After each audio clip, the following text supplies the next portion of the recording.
Major, não há segredo no fato de que o Irã tem Israel como um inimigo a ser exterminado e vice-versa, mas com o ataque de sábado, é um fato de que a vida da população em Israel teve uma piora, né? A cobertura da imprensa estrangeira no país no fim de semana dava conta de sirenes tocando quase incessantemente, cidadãos escondidos em abrigos subterrâneos e até problemas com o deslocamento de idosos para esses abrigos.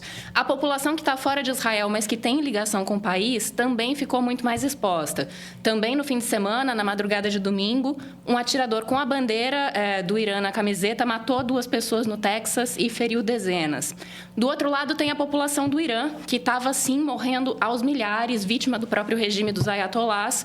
Mas o resultado da ação de Israel não foi a derrubada do regime, apesar da morte do Ayatollah Khamenei. O embaixador do Brasil no Irã disse hoje, em entrevista à rádio CBN, que o país não tem oposição, o Irã não tem oposição, não tem um nome em condição de assumir o governo. O regime, por outro lado, se preparou, né, para esse ataque, preparou sucessores e a guarda revolucionária ainda está lá, ou seja, a população não está livre para tomar o poder, como sugeriu o presidente dos Estados Unidos, Donald Trump. Para piorar a situação, uma escola de meninas foi atingida num bombardeio, resultando em pelo menos 80 mortes de inocentes. E isso foi feito em meio a uma negociação de um acordo antinuclear, né? As conversas estavam em curso, a reunião mais recente foi em Genebra na quinta-feira e a sinalização era positiva. O que motivou o ataque nesse momento e em que a vida da população de Israel e do Irã são profundamente atingidas, mas o regime fica de pé? Qual foi o que motivou esse ataque? Olha, Luísa, realmente, guerra não é uma coisa boa. Guerras civis pagam o preço da guerra. Não existe guerra que civis não pagam o preço da guerra. Infelizmente, civis, tanto em Israel como também no Irã, estão pagando o preço dessa guerra e também em diversos outros países aqui no Oriente Médio. Mas nós precisamos entender, essa guerra não é somente entre Israel e Estados Unidos contra o Irã. Essa guerra é uma guerra de valores. Essa guerra é uma guerra dos valores da jihad, da destruição, do extremismo do Irã, contra os valores de Israel, dos Estados Unidos, que representam a democracia mundial, os valores de liberdade, que são também representados pelos valores cristãos, valores judaicos. O preço da inação seria desproporcionalmente maior do que o preço que nós estamos pagando nesse momento. O Irã diz, como você bem mencionou, diz já há décadas, todos os dias, claramente, morte à América, morte a Israel. Na verdade, a América e Israel representam os valores de democracia, os valores de liberdade. Nós não podemos permitir que um regime que deseja a morte de Israel, que deseja o fim de Israel, possa ter também a capacidade de colocar em prática esse desejo. Veja, o Irã possui nesse momento, ou até 24 horas atrás, o Irã possuía 2.500 mísseis balísticos. Diversos foram já atingidos pelo Irã, nós podemos falar sobre isso um pouco mais tarde. O Irã tomou a decisão de ampliar seu arsenal de mísseis balísticos para 8.000 mísseis balísticos. O Irã decidiu voltar a produzir seus armamentos nucleares e o Irã continua patrocinando os grupos terroristas aqui na região. O Hezbollah no Líbano, o Hamas na faixa de Gaza, os Houthis no Iêmen, a Jihad Islâmica no centro de Israel. Nós não podemos permitir que o Irã tenha a capacidade de colocar em prática seu desejo. O que nós vamos esperar? Que o Irã tenha a possibilidade de apertar o botão e acabar com o Estado de Israel? Nós não podemos permitir que essa situação chegue a que o Irã tenha a capacidade de fazer isso. E isso é exatamente o que nós estamos fazendo nesse momento.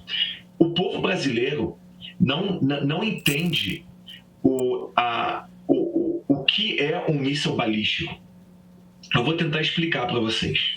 O míssil balístico tem capacidade de destruir um bairro. O míssil balístico, ele possui cerca de 500 quilos a 1 tonelada de explosivos. O Irã já lançou, nas últimas 48 horas, cerca de centenas de mísseis balísticos em direção a Israel. Cerca de 90% foram interceptados pela defesa aérea israelense. Mas os mísseis que conseguiram ultrapassar a defesa aérea israelense, que caíram e explodiram aqui em Israel, eles causaram danos a dezenas de prédios. Eu estive em Tel Aviv ontem, foram dezenas, cerca de 40 prédios foram danificados por um míssil iraniano. Em um ataque perto de Jerusalém, 9 pessoas morreram de uma mesma família. Dezenas ficaram feridos por um míssil. Agora multipliquem isso por 8.000. Vocês conseguem imaginar? Tentem imaginar se nesse momento o Irã tivesse bomba atômica. Mas a pergunta... Nós não podemos permitir isso. A pergunta é exatamente essa, né? Havia uma negociação para um acordo antinuclear quando houve o primeiro ataque no fim de semana e a população de Israel não estava sob esse ataque que o senhor acabou de mencionar.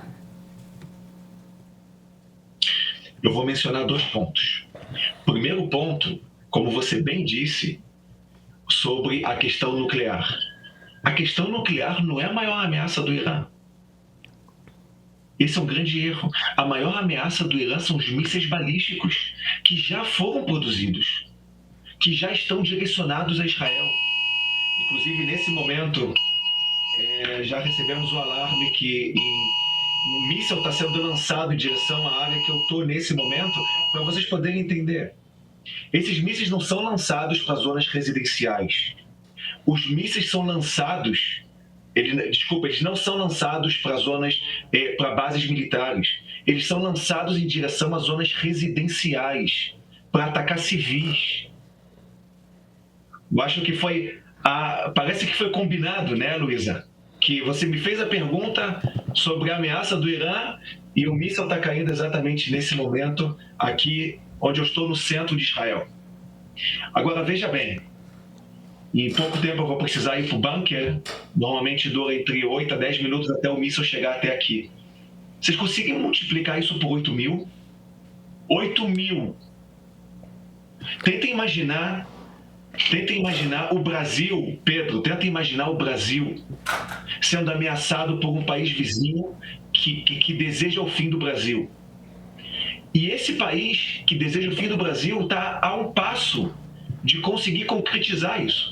O Estado de Israel tem 22.000 quilômetros quadrados. É do tamanho de Sergipe. O Irã tem 1.700.000 quilômetros quadrados. É 85 vezes maior que o Estado de Israel. Vocês conseguem imaginar 8.000 mísseis em direção a um território do tamanho de Sergipe? Major... Então, é muito bonito falar... Já vou terminar, Pedro. Só para concluir, é muito bonito falar sobre as negociações, que Israel não era parte das negociações, mas o ataque israelense foi absolutamente coordenado com os Estados Unidos de uma forma sem precedentes. E os Estados Unidos entendem qual era como estava sendo direcionado as negociações. Nós não estávamos lá para saber. Nós não podemos confiar no regime iraniano. O regime iraniano deseja o fim de Israel, o fim da América, o fim da democracia mundial, o fim da liberdade. E nós estamos lutando contra isso. Major, eu lhe peço desculpas, eu sei como é que são as coisas em Israel, acho que boa parte do nosso público não sabe, mas eu sei que o senhor vai ter que sair já. Então eu queria tentar encaixar uma última pergunta antes de o senhor poder ter que sair, que é a seguinte: eu queria compreender uma mudança que aconteceu. Se tem uma coisa que em todas as guerras passadas jamais aconteceu, não aconteceu na Guerra da Independência, até porque certamente não haveria condição para isso, não aconteceu na crise do Canal de Suez, não aconteceu na Guerra dos 6 Dias, não aconteceu na Guerra do Kippur. Nunca em nenhuma das crises pelas quais Israel passou, jamais ou o Mossad ou o IDF, o exército, planejaram e fizeram a execução de um chefe de Estado. Dessa vez foi feito. Eu sei que é uma operação conjunta nos Estados Unidos, eu não sei qual das duas fez o ataque que levou à morte de Ali Khamenei, mas o que mudou? O que está no plano? Qual é o objetivo dessa morte em particular? O líder iraniano Khamenei desejava e estava planejando colocar em prática o desejo de eliminar o Estado de Israel através dos mísseis balísticos, do programa nuclear e do patrocínio dos grupos terroristas aqui na região. Khamenei era o responsável por patrocinar os grupos terroristas aqui na região de 900 milhões de dólares por ano. No último ano foram 900 milhões. O Israel não tem fronteira com o Irã, mas o Irã fez fronteira com Israel através do Hezbollah no Líbano, Hamas na faixa de Gaza, os Houthis no Iêmen e a Jihad Islâmica no centro de Israel. Nós não podemos permitir que um líder como esse continue planejando o fim de Israel.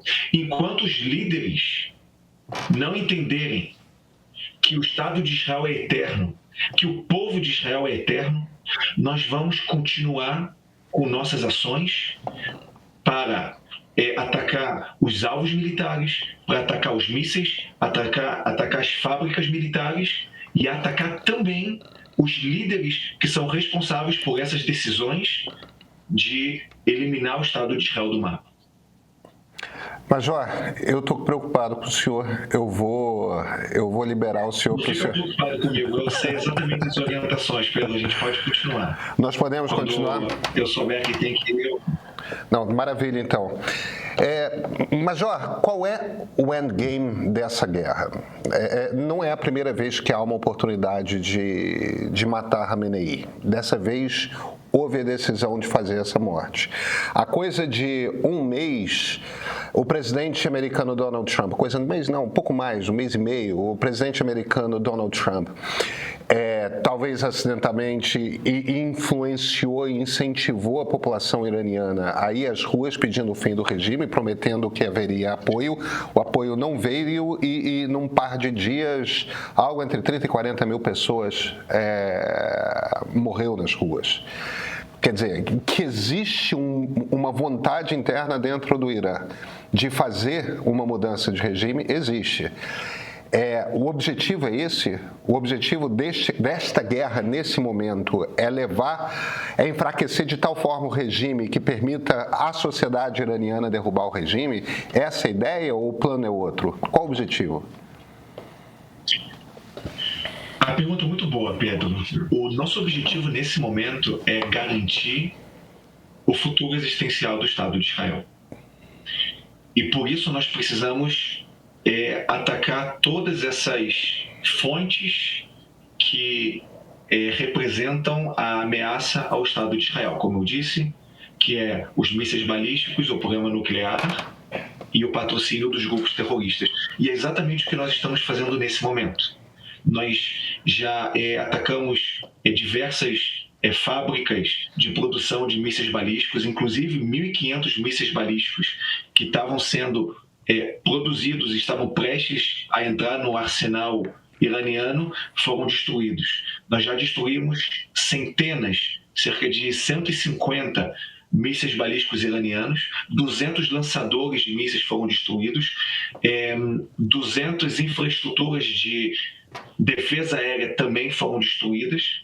Nós destruímos o maior centro de produção de armamento militar, inclusive é o centro de produção que era responsável pela produção das ogivas nucleares iranianas. Então nós estamos agindo para que o desejo do Irã, do regime iraniano de continuar querendo o fim de Israel, isso nós não temos como acabar através de operações militares. Mas nós vamos garantir que não tenham capacidade militar para colocar em prática esse desejo.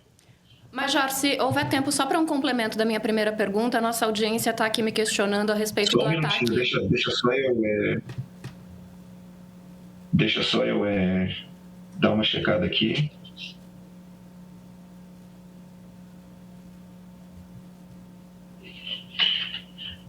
Posso fazer uma ligação rapidinho, Pedro? Eu sei que a gente está ao vivo. Se o senhor não se incomodar que a ligação seja ouvida. Eu vou colocar no mudo rapidinho. Claro. Gente, como vocês estão acompanhando, Israel é um país em guerra. O Major Rafael Rosenstein, que é porta-voz do exército israelense, ele está dando o ponto de vista do Estado de Israel e, no momento, existe um míssil na direção. A gente não sabe se esse míssil vai ser interceptado ou não. Major, o senhor já está de volta? Vamos lá. Luísa. Já a informação se o míssil foi interceptado, Major? Sim. Ok. Eu ia, na verdade, pedir um complemento à minha primeira pergunta, porque a nossa audiência está falando bastante da morte de crianças e principalmente desse caso da escola de meninas que foi atingida no fim de semana. Então, queria que o senhor comentasse esse caso, por favor. Com certeza. Olha, nós não conhecemos atividades militares israelenses nesse local. Esse é o primeiro ponto. Segundo ponto, isso é muito importante, nós não podemos confiar em fontes da Guarda Revolucionária do Irã, da mesma forma como não podemos confiar nas fontes que saem da faixa de Gaza através do Hamas. Vejam, a Guarda Revolucionária, quando quis esconder o que estavam fazendo no Irã, eles cortaram a internet e assassinaram mais de 30 mil pessoas. Nós não podemos permitir que para o mundo todo as informações sejam baseadas em informações da Guarda Revolucionária do Irã. O exército de Israel atinge somente alvos militares. Isso não quer dizer que civis não vão pagar o preço da guerra. O direito internacional não proíbe que civis paguem o preço da guerra. O direito internacional proíbe atingir civis propositalmente ou desproporcionalmente. E todos os alvos de Israel são alvos de acordo com o direito internacional. Agora, nós checamos qualquer tipo de acusação contra a atuação das forças de defesa de Israel. Então, com certeza, nós vamos checar que tipo de ataque foi esse, se realmente tiveram tantos civis que morreram, qual foi realmente o alvo. Essas imagens são imagens realmente do Irã ou são de outros países? São imagens atuais ou são imagens de outros anos? Tinha algum alvo militar que as crianças ou as mulheres estavam sendo utilizadas como escudos humanos para os alvos militares da Guarda Revolucionária? Tudo isso é checado da mesma forma como nós fazemos na nossa atuação na faixa de Gaza e também no Líbano contra os grupos terroristas. Mas precisam entender, nesse momento, nossos pilotos estão nos caças atingindo os mísseis que estão direcionados para cair aqui em Israel, como esse míssil que nesse momento está sendo interceptado. Nós não podemos agora pegar nossos pilotos e tirar eles dos caças para analisar acusações que estão sendo feitas pela Guarda Revolucionária do Irã. Isso é o que vocês precisam entender. A diferença entre Israel e o Irã é que Israel atinge somente alvos militares. Isso não quer dizer que civis não podem ficar feridos ou podem morrer através de ataques israelenses, mas eles nunca serão alvos de Israel. E o Irã atinge propositalmente alvos civis. Eu tive ontem em Tel Aviv, quem me acompanha nas redes sociais pode ver os vídeos que eu postei sobre os mísseis, ou o míssil que caiu, se explodiu em Tel Aviv. É uma área totalmente residencial. E os mísseis iranianos são mísseis precisos, cirúrgicos. O Irã sabe exatamente onde vai cair o míssil. E o Irã opta por atingir zonas civis, da mesma forma como o míssil que caiu ontem perto de Jerusalém, que matou 9 pessoas da mesma família, inclusive em uma sinagoga. Essa é a diferença entre um Estado democrático de direito e um regime terrorista. Agora, nós não podemos permitir que a opinião pública, a mídia, fale mais sobre uma escola que, segundo a Guarda Revolucionária, foi atacada, do que falar sobre uma família que foi propositalmente, intencionalmente atacada pelo regime iraniano.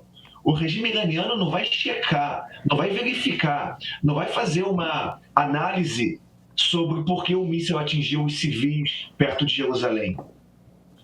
O Estado de Israel, eu garanto a vocês, que vai checar. Eu já disse, nós não temos conhecimento de atuação israelense nessa área, mas nós ainda vamos checar porque toda acusação contra Israel é analisada.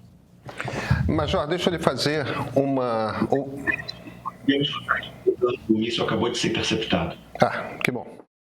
Porque o conflito entre Israel e Palestina nunca termina. Passei alguns dias em Israel ouvindo políticos, ativistas e pessoas comuns, tanto árabes quanto judeus. Olha, eu reuni histórias e visões que não aparecem nas discussões inflamadas das redes sociais. O resultado está nos 3 novos episódios do Ponto de Partida série, uma investigação profunda que revela as raízes históricas, memórias marcantes e camadas sociais que você raramente vê com clareza.